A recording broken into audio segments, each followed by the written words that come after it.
de le dire, mais pour moi je la vois comme quelqu'un qui s'est rendu au monde, ça en tout cas c'est clair, et apporte du bien-être on va dire, et donc quelque part je vois le lien, je le sens, et c'est voilà. Qui ont plein de maquillage et tout ça. Voilà aussi les origines qui font que j'étais très motivé pour faire ce film, parce que d'un coup j'avais envie de me plonger dans d'autres cultures, et j'espère continuer le voyage un jour en faisant que ce soit une fiction ou un documentaire sur le Tibet, la tradition Bön et le Dzogchen, qui sont pour moi des choses très très similaires au chamanisme amazonien, mais totalement différentes par des méditations profondes de 40 jours, de 49 jours, ils accèdent au monde des visions.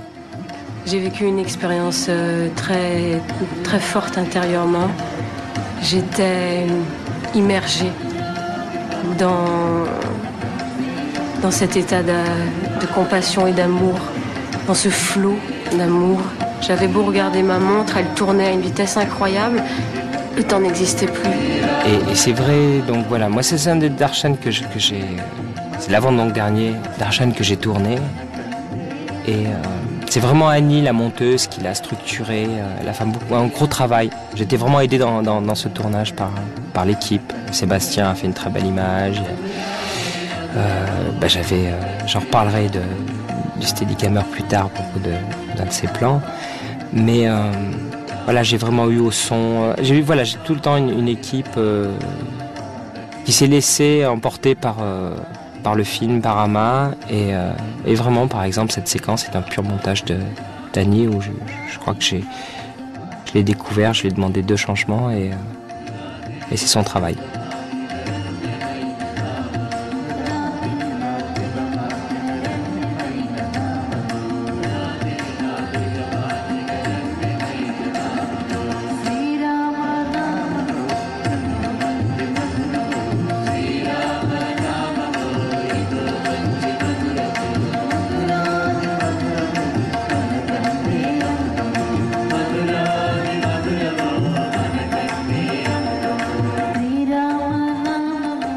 Alors sinon, quand elle est en tournée, le programme qu'elle donne est assez proche de celui qu'elle donne à l'ashram.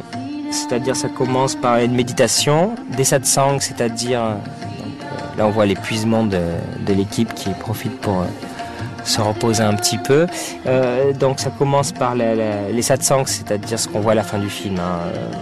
C'est simplement, là il n'y a pas de questions-réponses quand elle est en tournée, parce qu'il y a trop de monde, pas comme à l'ashram, mais c'est simplement... Voilà, elle parle, elle raconte des fois des histoires, presque des contes, des métaphores. C'est souvent un langage, j'ai trouvé aussi ça. Souvent, elle parle avec des images, des exemples. C'est très imagé, son langage. Très simple, très imagé, avec des exemples concrets. Avec des trucs qui, pour nous, sont presque... peuvent pas être considérés... ou pour certains, ne sont pas considérés comme de la sagesse, parce que c'est très simple. Et c'est ce que je disais déjà tout à l'heure. Pourtant, moi, quand je l'entends à la fin du film, je trouve que c'est... Elle va à l'essentiel, elle va avec les mots qu'il faut. Donc il y a les satsangs, les bhajans, c'est-à-dire les chants dévotionnels, et puis le darshan commence, il se finit là en pleine nuit, il doit être 5h du matin ou 4h du matin. On voit toujours les marques de maquillage sur son épaule. Elle est toujours assez en forme à la fin des darshans. Ah, c'est une disciple qui fait une petite chanson à Ama.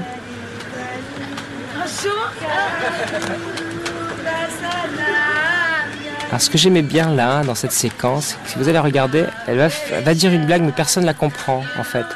Elle va dire « Oh, je croyais que c'était du dialecte de Calcutta ». Et puis personne rit, donc elle fait un sourire, elle monte son visage, tac, voilà, et par 2 signes, les gens se détendent. Donc elle est très blagueuse en fait, hein. Mais c'est... elle dit souvent des petites choses, et souvent ça passe à l'as. Moi j'ai découvert ça dans les rushs. Là c'est par exemple aussi un plan que j'ai fait où j'ai filmé la personne qui dormait pendant 6 minutes. Puis par chance, j'ai pas jeté de cailloux, rien, mais par chance elle s'est réveillée. Et donc j'ai monté ce bout de plan. Ça faisait partie des plans, on va dire, où on tourne rien, ou quelqu'un qui dort pendant beaucoup plus de temps qu'il faut. Donc j'ai eu... voilà, en tout cas ce coup-là, j'ai eu le plan.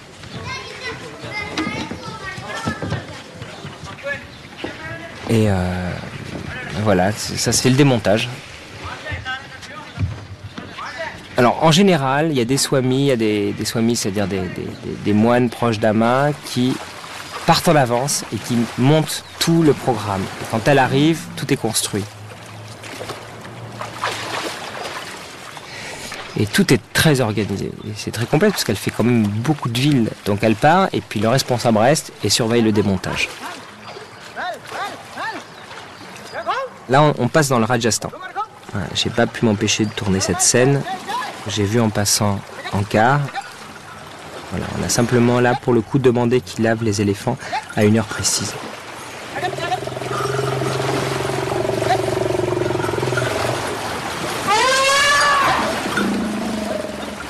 Je crois que c'est d'ailleurs à cet endroit-là que voulait tourner Steven Spielberg Indiana Jones, c'est près de ce temple, mais il n'a jamais eu l'autorisation. Parce que je crois que c'était le numéro 2 et comme on le voit dedans, au niveau de l'hindouisme, on ne peut pas dire que ce soit une compréhension complète, même si ça fait un film très divertissant, très bien fait.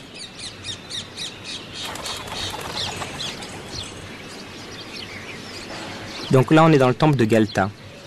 Pour moi, il était important dans ces séquences-là de maintenant d'ouvrir à l'Inde, au temple, à l'hindouisme, sans Amma, pour voir les ponts et pour voir d'où elle vient. Parce qu'Amma, elle est complètement inscrite dans l'hindouisme. Amma, c'est pas un phénomène. C'est quelqu'un qui est inscrit dans une religion, dans une tradition, dans une culture. Au sein de cette tradition, elle essaye de faire bouger les choses. Par exemple, elle leur donne des femmes prêtres, ce qui n'est pas vu avant. Je parlais tout à l'heure d'Arshan, elle prend dans les bras les hommes, femmes de toute confession. C'est quelque chose qui se fait pas a priori facilement en Inde.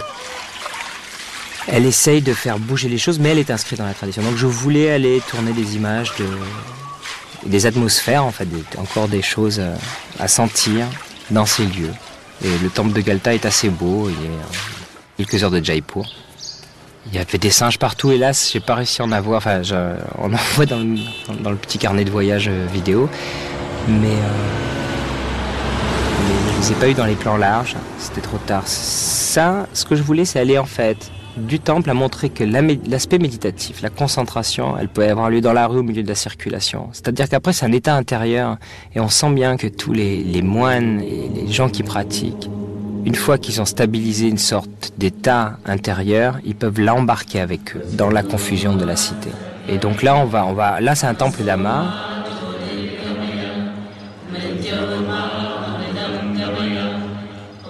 Ça, par contre, c'est plus Amma, on est dans les rues de Bénarès la nuit. Et je voulais tisser cette sorte de dévotion qui est à la fois de mystique et de spiritualité qui est à la fois dans la ville, qui est à la fois dans les lieux d'Amma. Ça, c'est un temple qui est à Varanasi. Et là, on se retrouve, là c'est vraiment un montage de sensations, on se retrouve dans une puja qui est en supplément, dans l'autre DVD je crois, qui est en supplément et qui se passe à Delhi.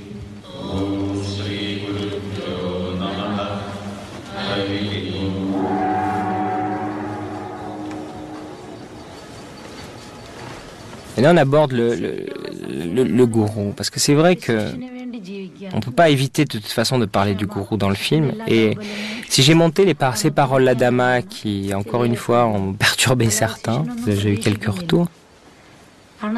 Moi, le sens qui était intéressant, c'était de voir la sensibilité d'Amma. C'est-à-dire, à partir du moment où on lui pose cette question, en mémoire, elle a toute la mauvaise perception qu'on a du mot, certaines fois pour des raisons justes, parce qu'il y a des abus, parce qu'il y a des gens il y a des vrais guides, hein, gourou, c'est un mot noble en Inde, hein. Nous, c'est un mot péjoratif, hein. Et voilà, il y a des gens qui aident, qui sont les guides, et il y en a d'autres qui abusent.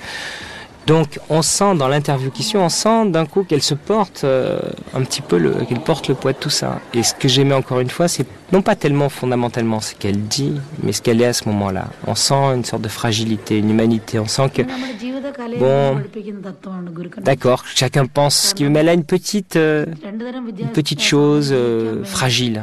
Et moi, j'essaie de monter tous les moments fragiles que je vois d'Amma, parce qu'en même temps, il n'y en a pas tant que ça. Et que c'est par exemple plus cette fragilité, ça vous le verrez vous-même dans les interviews complètes, d'Amma à Calcutta, une fois qu'elle nous connaissait, qu'elle enfin, qu'on connaissait, elle était plus posée dans une énergie plus forte, et alors que je trouvais pour moi que c'était plus intéressant la symbolique. D'ailleurs, elle a dit qu'elle n'en parlait plus, et puis derrière, dans l'interview complète, vous verrez qu'elle en reparle un peu.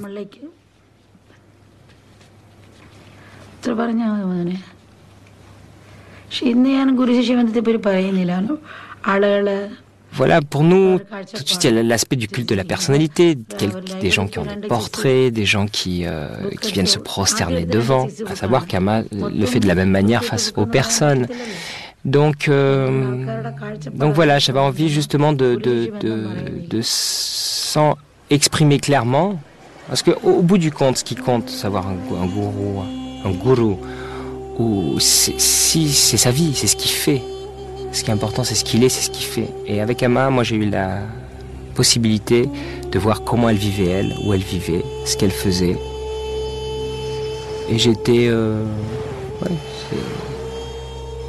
on a envie de s'incliner, on va dire, quand même, hein, devant l'être humain qui se rend au monde de ce point de vue-là. Voilà, mais vu par la lorgnette d'un film, de loin, d'une sensation, d'un article et tout, nous sommes quand même très résistants à pouvoir voir dans des choses dont nous nous méfions, encore une fois avec raison parfois, la beauté d'une personne et de son action. Et là, cette séquence, elle était un petit peu de cet ordre-là, c'est-à-dire que, ok, on parle avant un petit peu du gourou, mais en même temps, on va retrouver le poids aussi de la pauvreté, et en même temps de ces contrastes de joie, puis aussi de la mort abrupte. J'avais envie de montrer des choses très contrastées. Que ce soit les vers, et puis d'un coup les fleurs, la renaissance, la vie, qui nous amène. Alors c'est une séquence peut-être un peu, d'un esprit un peu complexe, occidental, mais j'aimais bien la symbolique des images, en fait. Et moi qui étais plutôt... qui n'aimais pas trop l'idée du symbolisme au cinéma, avec ce film, je crois que j'avais pas d'autre... ça m'a happé, en fait. Et donc là, c'était le mouvement de la vie, le chaos. En même temps, la joie qui pouvait être amenée.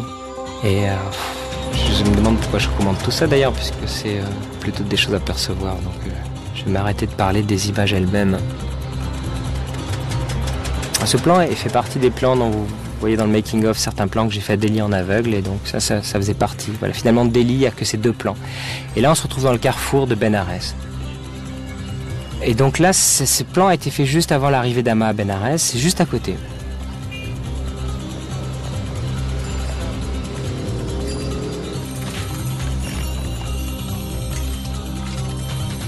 Ça fait partie pour moi d'un des plans les plus beaux du film qu'on a fait avec Eric Cattelan et Sébastien. On a attendu le bon horaire.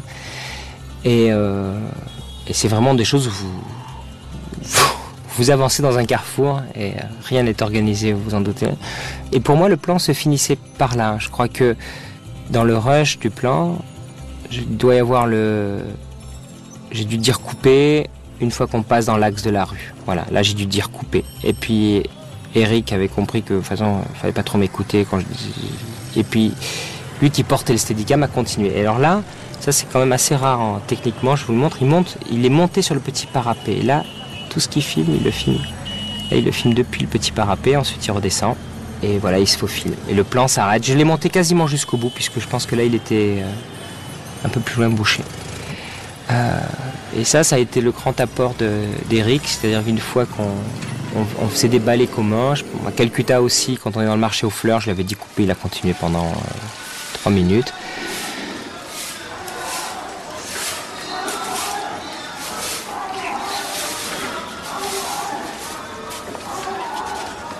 Voilà, et là nous nous retrouvons à Varanasi, donc je dis on tournait qu'à des horaires très précis, comme ça j'en parle dans le carnet de voyage. Et donc on est au petit matin, et là alors voilà, la personne qui vient de passer, qui vient de se signer devant la caméra, quand on faisait un plan, ce qui est étonnant c'est que moi on commençait le plan, je trouvais que le plan était beau parce qu'il y avait cette fille qui est venue balayer à la 2e prise. Il y avait la personne qui nettoyait la statue, et puis d'un coup j'ai vu cet homme monter les escaliers, et que j'avais vu que la caméra allait arriver vers lui, et je me suis dit il va nous regarder et le plan va être foutu. Et au moment où la caméra est passée, il nous a même pas vu, il s'est signé, et il est parti. Et je pense qu'on a du mal à croire que c'est... Quand j'en revois, j'ai l'impression que c'est mis en scène, et c'est absolument pas mis en scène. Voilà.